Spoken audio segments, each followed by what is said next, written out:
When k is equal to 1, that's going to be 33.75 degrees plus 90 degrees, which is going to give me 123.75 degrees.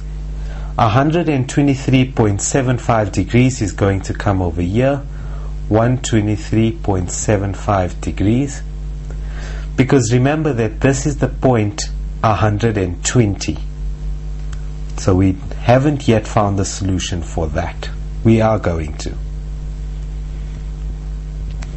When k is equal to 1 over here, this is going to be negative 67.5 degrees plus 180 degrees, or 180 degrees minus 67.5 degrees. It will be the same thing, which is going to equal 112.5 degrees.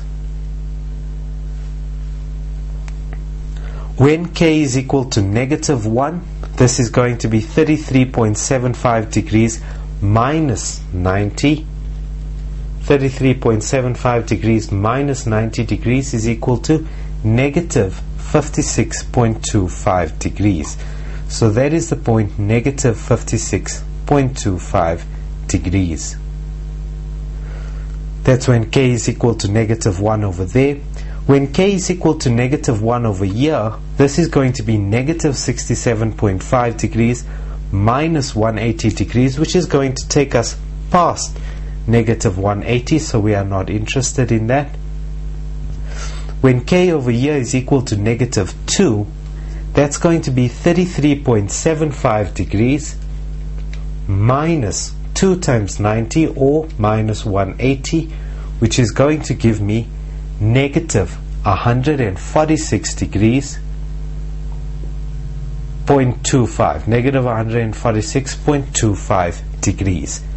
And those are all our possible solutions for the range, or rather for the range x is an element of negative 180 degrees up to x is equal to positive 180 degrees.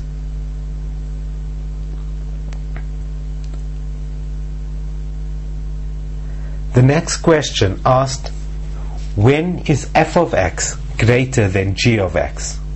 Now f of x is the blue graph. When is the blue graph above the red graph?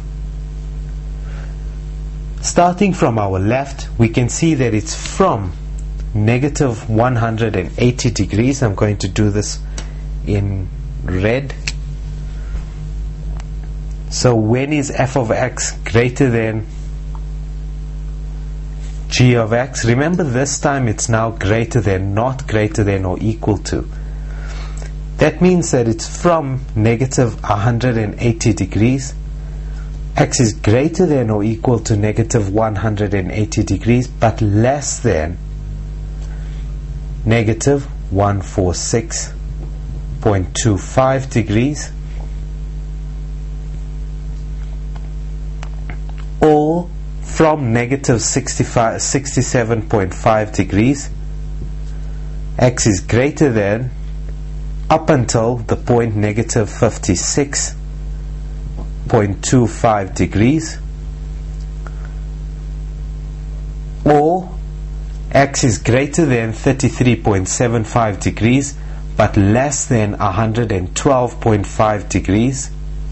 So that's from 33.75 degrees, x is greater than that but less than 112.5 degrees. And our last instance, I'm just going to erase this. Make sure that you've copied all of this down, by the way. The other point is going to be over there.